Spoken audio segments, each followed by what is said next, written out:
Assalamualaikum warahmatullahi wabarakatuh. Apa kabar teman-teman? Mudah-mudahan sehat semua ya, sehat jasmani, rohani, dilancarkan segala urusan dan aktivitasnya, diberkahi segalanya, amin ya rabbal alamin.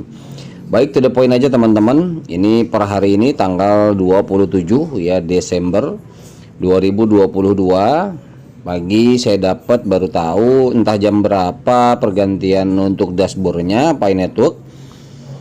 Tapi saya melihat ada perubahan, ada informasi, ada announcement ya dari pihak Pi Core Team.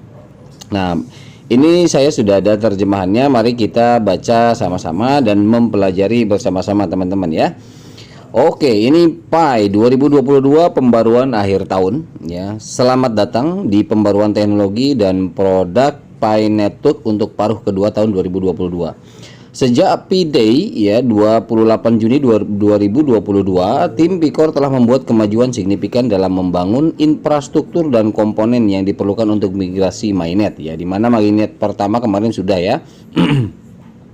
KYC massal, pembangunan ekosistem, dan pada akhirnya mempersiapkan periode mainnet berikutnya. Ya, artinya di sini diakui sama Core Team bahwa sekarang sudah mulai masuk ke periode mainnet berikutnya, karena di sini sudah infrastruktur dan komponen yang diperlukan sudah dibuat oleh Pi Core Team dan ada kemajuan besar di sana ya.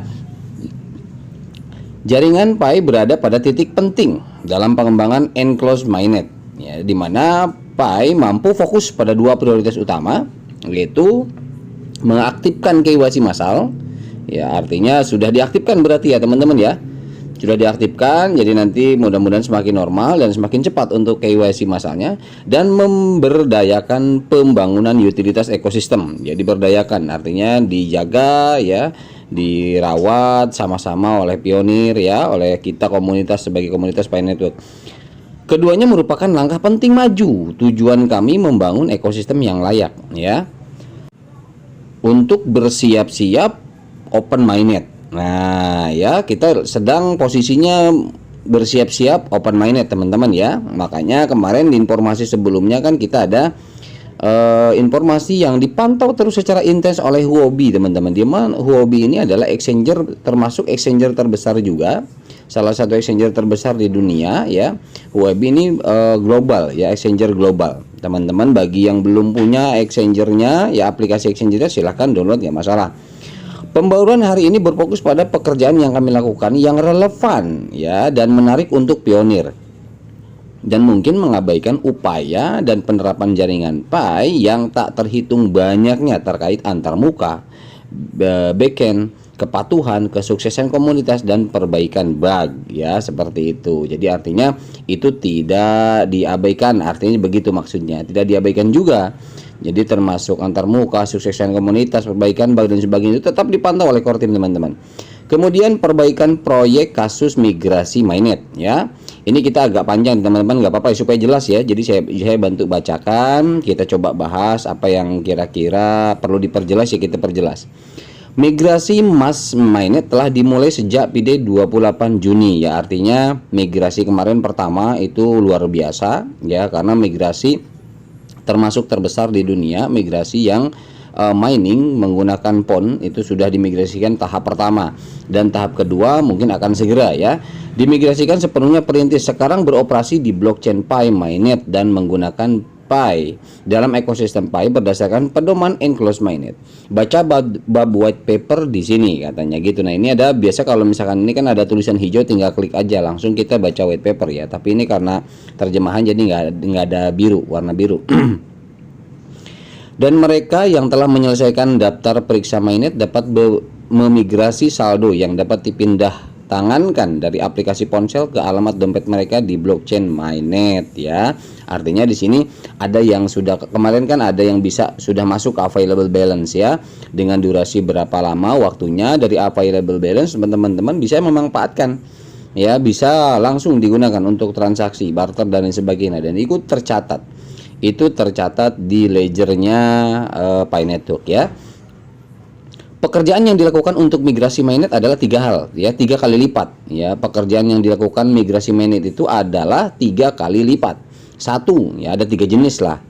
Satu, mengaktifkan dan menskalakan migrasi massal berdasarkan data yang disinkronkan dari berbagai sumber seperti penambangan seluler, KYC, daftar periksa mainnet, kepatuhan, dan lain-lain. Ya, itu untuk migrasi itu pondasi dasar syaratnya itu ya ini.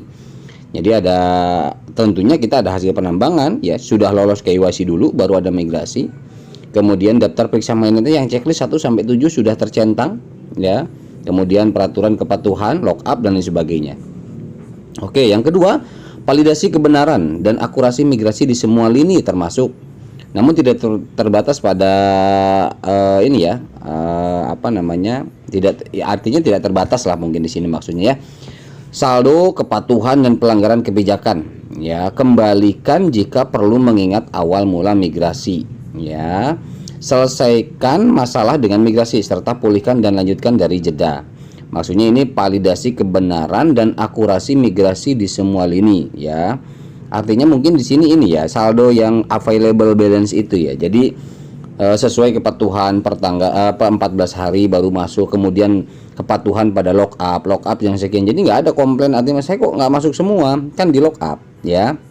Saya masuk misalkan 300 kok cuman 100 ini ya di available balance nggak masuk semua, kan ada lockup ya, perjanjian dewa takutnya lupa seperti itu ya. Jadi ada kepatuhan kan, dan ketika ada pelanggaran di sini kan ada pelanggaran kebijakan, artinya mungkin ketika terindikasi melakukan pelanggaran kemarin kan banyak tuh yang terbanned akunnya dan lain sebagainya di situ ya, itu harus betul-betul divalidasi ya, migrasinya itu akurasi migrasinya itu betul-betul ya, harus diperhatikan oleh Core Team. Oke. Kemudian poin yang ketiga, sederhanakan pengalaman migrasi pengguna ya, dengan memastikan bahwa setiap komponen penting disatukan secara koheren ya, secara berkesinambungan yang berkaitan, seperti daftar periksa itu harus checklist 1 sampai 7 yang tadi.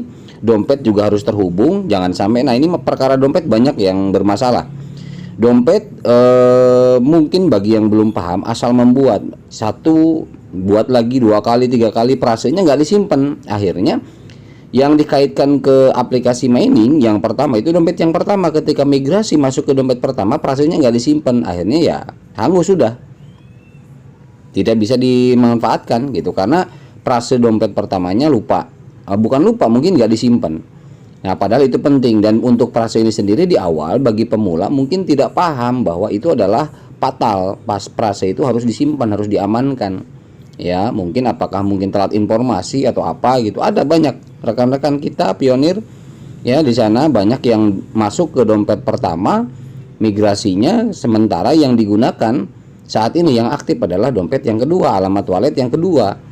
Makanya ya akhirnya karena kode prase itu kan Nicholas sendiri pernah bilang, Core Team sendiri nggak bisa, kalau sudah dibuat dan dikaitkan kemudian sudah migrasi, koin udah masuk, itu nggak bisa diapa-apain lagi.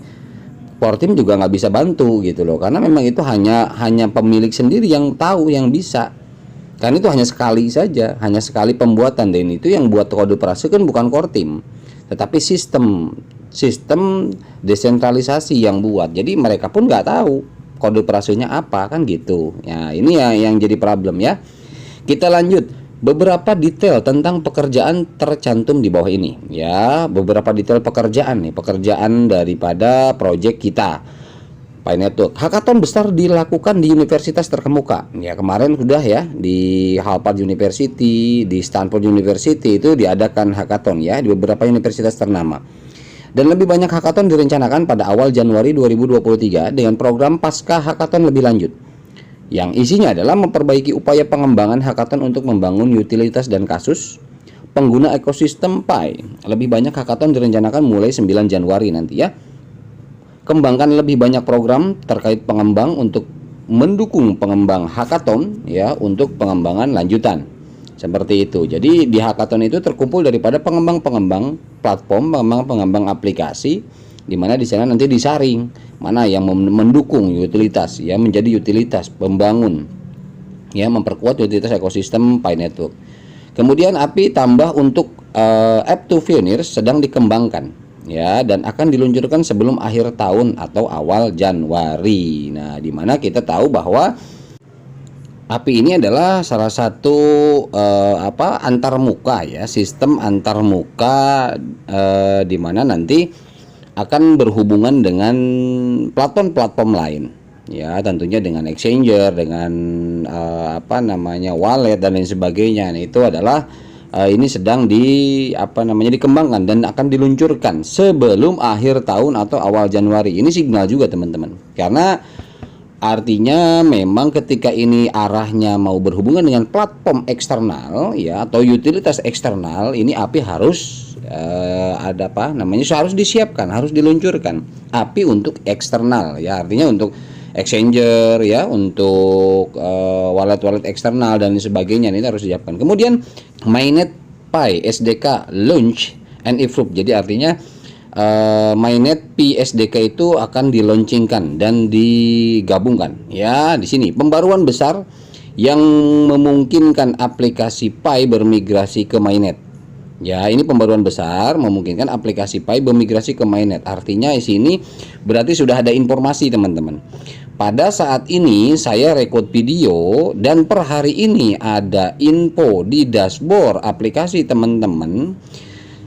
Konten daripada perubahan penampilan dashboard itu salah satunya ini, pembaruan besar yang memungkinkan aplikasi Pi bermigrasi ke Mainnet. Ya, bisa dipahami ya. Artinya sesuai dengan penjabaran di atas tadi ya, bahwa di core team mengatakan bahwa ini kita ada pada fase menuju ke Mainnet. Artinya di sini juga diperjelas Mainnet Pi SDK launch and improve ini. Jadi ada pembaruan besar yang makanya memang ada beberapa mungkin sistem yang tadi dibilang concern untuk mengatasi bug juga dan lain sebagainya, karena sistem semua transaksi verifikasi software yang ada itu harus betul-betul lihat daripada security-nya. Jangan sampai ada ngebug total, akhirnya crash, hang dan lain sebagainya. Ini betul-betul luar biasa kerja keras mereka. Ya, core team ini betul-betul kerja keras. Karena di sini ada pembaruan besar yang memungkinkan aplikasi Pi bermigrasi ke Mainnet. Ya, kemudian selanjutnya dokumentasi yang lebih mendetail dan jelas. Ya, nah ini ada di dokumentasi GitHub teman-teman, silakan dicek ya. Jadi ini dokumentasi ini yang lebih mendetail dan jelas, artinya KYC-nya juga harus betul-betul ketika memang ini lebih dimasifkan lagi, melibatkan artificial intelligence dan lain sebagainya, itu harus betul-betul mampu seakurat mungkin itu ya. Kemudian poin yang ketiga, panduan orientasi developer lengkap di sini. Nah, ada panduannya teman-teman. Silahkan dipelajari di sana. Ada panduan orientasi pengembang. Kemudian kita baca selanjutnya pembaruan portal pengembang. Nah, ini ada pembaruan portal pengembang ya, buat daftar periksa aplikasi. Nah, buat para pengembang baru dirilis untuk memandu pengembangan dalam proses pembuatan aplikasi langkah demi langkah. Kemudian antarmuka ya, antarmuka dashboard baru bagi pengembang untuk mengolah aplikasi Pi mereka dengan lebih baik ya. Kemudian aplikasi demo yang diterapkan untuk memungkinkan pengembang memiliki pengaturan cepat dari aplikasi Pi mereka sendiri. Kemudian izinkan pengembang untuk mendaftar ke aplikasi Mainnet. Oke, kemudian kita selanjutnya ada Pi Apps Engine ya, versi 2 diterapkan. Penyiapan yang lebih sederhana untuk pengembang ya, untuk pengembang yang menggunakan Pi Apps Engine untuk menjalankan aplikasi mereka pada infrastruktur server yang dapat diskalakan dengan mudah sambil berfokus pada pembuatan produk dan fitur frontend mereka. Mengizinkan lebih banyak umpan balik tentang penerapan untuk pengembang. Secara keseluruhan, meningkatkan proses pengembangan aplikasi Pi dalam ekosistem, terutama untuk tim terpilih yang berkontribusi pada ekosistem yang memiliki lebih sedikit sumber daya dan sedikit pengetahuan tentang infrastruktur teknis yang dapat diskalakan. Kemudian versi MPP ya dari dompet pengembang akan segera dirilis ya. Pengembang dapat segera membuat dompet khusus aplikasi. Jadi para pengembang yang punya aplikasi itu akan langsung ya ada dompet khusus aplikasi yang disesuaikan untuk mendukung operasi aplikasi Pi daripada pengguna dompet pribadi yang ditautkan dengan akun individu pionir ya. Jadi nanti setiap aplikasi itu ada dompet aplikasinya masing-masing gitu loh. Jadi seperti di video saya sebelumnya dijelaskan bahwa saya pernah menjelaskan ini diutamakan oleh Pi Network ini adalah bukan masalah exchanger atau dompet atau wallet yang arahnya ke fiat saja, tetapi setiap aplikasi yang sudah diakui oleh Pi Core Team ya, yang sudah ada di Pi Pi blockchain Nah, itu mereka semua setiap aplikasi itu harus ada dompetnya disematkan. Misal contoh dompet Pitogo, beda lagi, dia ada punya dompet sendiri. Ya, kemudian Pichen Mall, dia ada dompet sendiri. Jadi artinya kita bisa transaksi di sana, bisa belanja pakai melalui dompet kita yang ada di Pichen Mall. Kemudian Pitogo, kita bisa pergi kemana aja bayar oleh dompet kita juga, tapi dompetnya yang ada di Pitogo, seperti itu teman-teman. Ya, artinya kita punya beberapa jalan, tapi jalurnya aplikasi, bukan exchanger. Nah, ini memang yang diutamakan oleh Core Team kan seperti itu. Nah, makanya di sini disebutkan bahwa ketika Anda sebagai pengembang nanti langsung di sini ada untuk masalah dompet juga diatur ya, supaya langsung memiliki dompet. Itu yang bisa terhubung ke para pionir. Fitur ini rencananya akan tersedia untuk para pengembang pada bulan Januari ya. Karena ini kan pengembang tambahan teman-teman. Perubahan infrastruktur PChat ya sedang dalam pengembangan. Infrastruktur Back PChat akan mengalami perubahan besar untuk menjadi aplikasi yang lebih mandiri dan memungkinkan pengembang dan penerapan fitur yang lebih cepat di masa mendatang ya. Gitu. Kemudian ini untuk PChat aja ya. Jadi mungkin untuk chatroom dan lain sebagainya itu entah dipisah atau enggak, nanti ya kita lihat aja. Akan mengurangi ketegangan obrolan dan dampak pada layanan lain yang menyebabkan gangguan-gangguan di masa lalu. Ya betul, karena memang chat yang dilakukan via browser atau via aplikasi miningnya memang itu menambah beban tersendiri ya terhadap kinerja dari aplikasi itu. Jadi semakin banyak yang bisa dilakukan oleh pengguna di satu aplikasi itu, nah aplikasi itu sendiri memiliki beban tersendiri. Jadi ketika ada fitur yang dikurangi, makanya beban aplikasinya akan ringan. Ya, akan tidak terlalu berat. Akhirnya efeknya terhadap pengguna pun akan merasakan ringan untuk aplikasi tersebut gitu. Makanya ini ada rencana ya, yang saya pahami dari Core Team ada rencana itu nanti ada dikhususkan untuk PChat ini ya. Infrastrukturnya itu ada perubahan, sedang dalam pengembangan. Nanti kemungkinan ada informasi lanjutan untuk khusus chat ya di sana, baik itu chat moderator dan lain sebagainya, seperti itu teman-teman. Oke. Kemudian akan memungkinkan integrasi fitur PChat yang lebih mudah di masa mendatang ke ekosistem ya gitulah. Jadi artinya ini chat ini mungkin akan diintegrasikan kemana nih? Apakah nanti disatukan dengan bukan hanya browser, bukan hanya para pionir, tapi ada di dalamnya adalah chat-chat yang bisa langsung dengan platform lain atau aplikasi besutan dari Core Team itu sendiri. Seperti itu kita nggak tahu, kita coba lihat nanti ya. Selain upaya teknologi dan produk di atas, banyak pekerjaan telah dilakukan di komunitas dan sisi bisnis untuk memelihara budaya pembangunan ekosistem ya, memperkenalkan dan mengedukasi pengembangan tentang platform Pi, memotivasi dan melibatkan pengembang untuk membangun di atas Pi ya. Artinya melibat terus, tidak ada henti, walaupun kita tahu udah banyak ya platform-platform pendukung ya, utilitas-utilitas yang ada sekarang ini sudah banyak sekali ya, tapi di sini adalah Core Team itu tetap betul-betul mengembangkan ya. Jadi mengembangkan bagaimana caranya ekosistem itu justru semakin tambah lagi, tidak puas dengan yang ada. Artinya memang untuk memperkuat, karena kita menskalakan jangka panjang teman-teman ya proyek ini. Seperti itu kurang lebih ya. Jadi di sini melibatkan pengembang untuk membangun di atas Pi ya, membangun segala macam utilitas yang memang mungkin belum ada atau perlu kelengkapan yang lain. Silakan para pengembang ya support Pi project ini agar kita betul-betul kuat ya skala jangka panjang, dan memfasilitasi dan mendukung pengembang untuk menerapkan aplikasi Pi. Ini adalah pekerjaan dasar untuk membangun ekosistem berbasis utilitas yang layak, persiapan penting untuk open network. Menatap tahun 2023 teman-teman ya. Menatap tahun 2023, jaringan ini telah menyaksikan peristiwa besar dan kemajuan besar pada tahun 2022, termasuk inisiasi migrasi massal KYC dan mainnet serta pekerjaan dasar membangun ekosistem.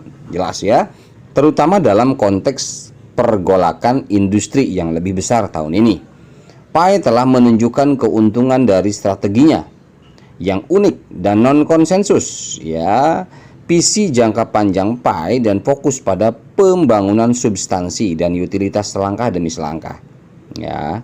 Jaringan, nah di sini ada non konsensus teman-teman, teman-teman bisa dipahami lah ya. Artinya tidak seperti kripto lain yang menggunakan konsensus, tapi di sini strateginya yang unik dan non konsensus. Artinya konsensus yang ada itu tidak diikuti mungkin ya aturannya ya. Jadi aturan penetapan nilainya itu mereka menciptakan sendirilah, ada aturan tersendiri, tetapi sesuai dengan apa yang ada di regulasi dunia ya. Oke. Kemudian jaringan Pi tidak hanya mampu berdiri kokoh di antara kebisingan lingkungan industri yang lebih besar, tetapi juga telah membuat kemajuan dan pertumbuhan yang mantap menuju sasarannya yang dipandu oleh visinya untuk membangun ekosistem peer-to-peer paling inklusif di dunia dan pengalaman online artinya ya, didorong oleh Pi, mata uang kripto yang paling banyak digunakan di dunia. Itu visi misinya. Artinya nanti mata uang kripto ini akan menjadi sebuah mata uang yang paling banyak digunakan oleh masyarakat dunia, yang akhirnya nanti akan merata ya, dengan perlahan akan merata. Nah, oke, selanjutnya kami sangat bersemangat untuk apa yang akan terjadi di tahun 2023 ya. 1 tahun lagi membangun menuju tujuan bersama kami untuk mencapai periode mainnet berikutnya. Oke ya, bisa ditangkap nih. Nah, baik, sampai di sini dulu saya coba perjelas. Kami sangat bersemangat untuk apa yang akan terjadi. Jadi ada sesuatu agenda yang akan terjadi di tahun 2023 yang akan dilakukan oleh Core Team. Satu itu. Yang kedua, saya pernah menjelaskan di video sebelumnya adalah jenis-jenis mainnet pada sebuah project itu didesain, dibentuk dengan trik-trik yang berbeda. Nah, di mana saya pernah menjelaskan juga bahwa enclosed mainnet ini hanya bahasa saja, pengalihan opini hanya bahasa saja. Kalau saya menerjemahkannya untuk saya pribadi, bahwa enclosed mainnet ini adalah mainnet sudah 30% mainnet. Karena kenapa? Sudah masuk available balance, transaksi real sudah terjadi, itulah sudah mulai step by step mainnet berjalan. Jadi untuk apa? Untuk menghindari hal-hal yang tidak diharapkan, karena penskalaan ini penskalaan global dan jangka panjang. Nah, makanya di sini ada lagi ya penjelasannya bahwa 1 tahun lagi membangun. Jadi Core Team masih butuh 1 tahun lagi ke depan. Ya, kemungkinan open mainnet totalnya itu betul teman-teman. Ya di sini kalau saya terjemahkan dari bahasanya, kemungkinan total desentralisasi penuh sepenuh-penuhnya itu mungkin akhir tahun depan, mungkin ya. Ya, di tahun 2023. Nah, makanya di sini kan kami sangat ini Core Team sendiri ya. Kami sangat bersemangat untuk apa yang akan terjadi di tahun 2023, 1 tahun lagi membangun menuju tujuan bersama kami untuk mencapai periode mainnet berikutnya. Nah, periode mainnet berikutnya itu seperti apa? Itu yang pionir pertanyakan seperti itu kan. Nah, kendati pun memang nanti ada tahapan-tahapan mainnet ya, jenis, karena di sini soft. Jadi sesuai kita baca karakter daripada Nicholas ya. Kalau saya tidak mau ada yang ditutup-tutupi, artinya faktanya sepertinya seperti ini. Jadi terkait dengan hobi, terkait dengan apa segala macam, nanti apakah ada mulai akhir tahun ini atau awal tahun itu mulai bisa melalui exchanger mana ya, dipiatkan segala macam, bisa saja itu terjadi. Tetapi itu oleh Core Team kemungkinan besar ketika saya memahami ini itu belum mainnya teman-teman ya, belum mainnya, tetapi belum mainnya total, maksudnya belum mainnya total sepenuhnya full desentralisasi. Jadi di sini masih mainnetnya bertahap. Kemarin mainnet untuk transaksi peer to peer ya, peer to apps ya, kepada aplikasi. Kemudian naik lagi akhir tahun ini atau awal tahun Januari 2023 mungkin kita bisa peer to app-nya untuk fiat. Nah, pelan-pelan perlahan seperti itu transaksi di sana ya, melalui exchanger apa mungkin ya. Karena tadi di awal, tadi di atas itu ada AVI untuk integrasi AVI ya. Kemudian bertahap mungkin sambil mengembangkan ekosistem, memperkuat lagi dan lain sebagainya. Barulah akhir tahun 2023 kemungkinan itu total desentralisasi full mainnet mungkin ya. Tapi makanya ini kita pahami bersama. Upaya terdesentralisasi sangat penting ya. Upaya terdesentralisasi, ingat, untuk membangun jaringan terdesentralisasi. Nah, jaringan semua terdesentralisasi, semua dilepas. Ya, tidak ada kontrol di sini. Ya, tidak ada pusat yang betul-betul mengatur akun kita, aset kita dan sebagainya, hanya kita. yang mencakup blockchain, komunitas dan ekosistem dan infrastruktur yang lebih lengkap dan beragam utilitasnya.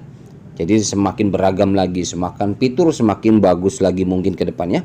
Upaya ini tidak hanya bertumpu pada satu kelompok kecil saja.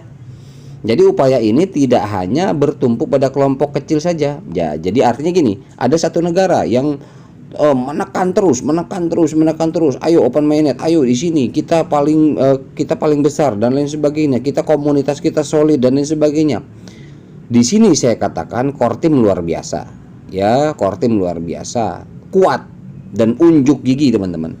Inilah saya suka dengan P core team ini karena memang dia betul-betul komitnya luar biasa, ya. Tetapi pada semua pionir secara bersama-sama. Jadi artinya di sini bukan hanya untuk satu kelompok saja. Diciptakan proyek ini adalah untuk seluruh pionir, untuk semua pionir di seluruh dunia secara bersama-sama, ya teman-teman ya. Oke lah, kita terima saja apapun itu ya, kita ikuti saja. Tetapi yang pasti di sini tidak ada informasi real full mainnet karena memang proyek betul ya. Proyek ini masih banyak ya yang harus disempurnakan, kemudian beberapa hal yang harus segera diselesaikan. Tetapi kalaupun memang ada mainnet kecil ya, di sini ada mainnet kecil sampai nanti ketemu dengan mainnet besar teman-teman. Inilah proses jenis daripada trik mainnet setiap project yang saya katakan di video saya itu berbeda ya, langkahnya berbeda, trik-triknya berbeda. Bagaimana mereka mengatur menskalakan jangka panjang mereka, project mereka, bagaimana caranya, bagaimana triknya, yaitu setiap developer berbeda ya. Pada tahun 2023 lebih banyak komunitas dipandu di panduan akan diberikan tentang di mana dan bagaimana pionir dapat bergabung untuk mengembangkan dan menumbuhkan jaringan lebih lanjut pada tahap ketika sebagian besar infrastruktur ekosistem tersedia dan selaras untuk hal-hal yang akan terjadi dan ekosistem untuk berkembang. Kami tahu Anda bersemangat, begitu juga kami. Cheers, dan kami mengucapkan selamat tahun baru diisi dengan karya baru, inovasi baru, dan peluang pi baru untuk komunitas Pi ya. Oke lah, seperti itu keterangannya yang kita coba ulik dipahami ya teman-teman. Nah, ini untuk menatap tahun 2023. Jadi sesuai analisa saya, artinya memang teknik ya, teknik trik daripada mainnet setiap project itu trik-triknya berbeda, dan betul ini memang sesuai karakter daripada penyempurnaan yang dilakukan oleh Nicholas ini, soft, lembut, pelan-pelan, step by step, tahap demi tahap, tidak bisa langsung blek begitu saja desentralisasi dan open mainnet. Jadi full open mainnet besarnya ini kemungkinan masih butuh 1 tahun kalau melihat mencerna dari sini ya. Tetapi bukan tidak menutup kemungkinan kalau untuk peer to apps, peer to peer itu transaksi open mainnet sekian persen sudah dilakukan. Banyak yang orang bertransaksi, oke. Satu. Kemudian yang kedua, ini ada informasi yang Huobi ya, kemudian Pibright, Huobi dan sebagainya, itu mungkin tahapan daripada mempiatkan sudah mulai, tetapi mungkin apakah nanti dibatasi atau apa kita nggak tahu ya. Jadi itu sudah mulai lagi ya tahapan itu, kemudian nanti dikembangkan lagi ekosistem apa. Jadi sampai betul-betul full selesai lepas kendali kerjaan core team sudah itu butuh 1 tahun teman-teman ya. Jadi belum mainnet full kalau seperti ini saya pahami setelah baca informasi ini. Jadi ya mainnet tetap mainnet, artinya kita memang sudah posisi dalam perjalanan mainnet teman-teman. Peer to apps, peer to peer ini yang terjadi realnya dari kemarin itu sudah mainnet, artinya pengalihan bahasa aja enclosed mainnet. Sebetulnya kan karena di proyek-proyek sebelumnya juga kan nggak ada yang namanya enclosed mainnet kan. Belum pernah diciptakan. Nah, ini makanya diciptakan untuk menjeda bahwa tidak serta-merta dari mining langsung mainnet, tapi ada jeda dulu. Untuk apa? Untuk mengatur soft, lembutnya transaksi, lembutnya data, lembutnya analisa kekuatan daripada server dan lain sebagainya, terus seperti itu. Gitu. Jadi jangan berkecil hati buat teman-teman. Artinya ketika memang nanti Huobi dan lain sebagainya ada exchanger yang sudah memang betul-betul bisa dipastikan aktif, ketika ada kebutuhan dan sebagainya bisa melalui exchanger itu, nggak masalah ya. Kita coba lakukan bersama ya, kita cari info bersama. Tetapi yang pasti kalau dikatakan ini total open secara menyeluruh ya, dan berakhir pula semuanya, itu tidak demikian. Begitu kalau pemahaman saya teman-teman ya. Ini saya sharingkan hasil daripada pemahaman kita membaca info terbaru dari Pikortim. Oke ya, saya rasa seperti itu. Jadi saya rasa jelas lah. Saya tidak perlu menambahkan ulasan lagi. Teman-teman bisa memahami juga. Mau tidak mau, suka tidak suka, kita harus terima alurnya, kita ikutin. Ya tetap kita syukuri apa yang ada. Teman-teman, kalau perlu yang sekiranya memang mendesak dan sebagainya, cari cara. Apakah perlu peer to apps dulu dilakukan ya untuk dipiatkan atau apa, terserah, bebas saja ya. Yang penting apa yang sudah bisa dilakukan silahkan dilakukan ketika memang itu membantu perjalanan kehidupan teman-teman semua ya. Oke, itu aja. Mudah-mudahan bermanfaat video ini. Mohon maaf bila ada salah-salah kata. Wabillahi taufiq wal hidayah. Wassalamualaikum warahmatullahi wabarakatuh.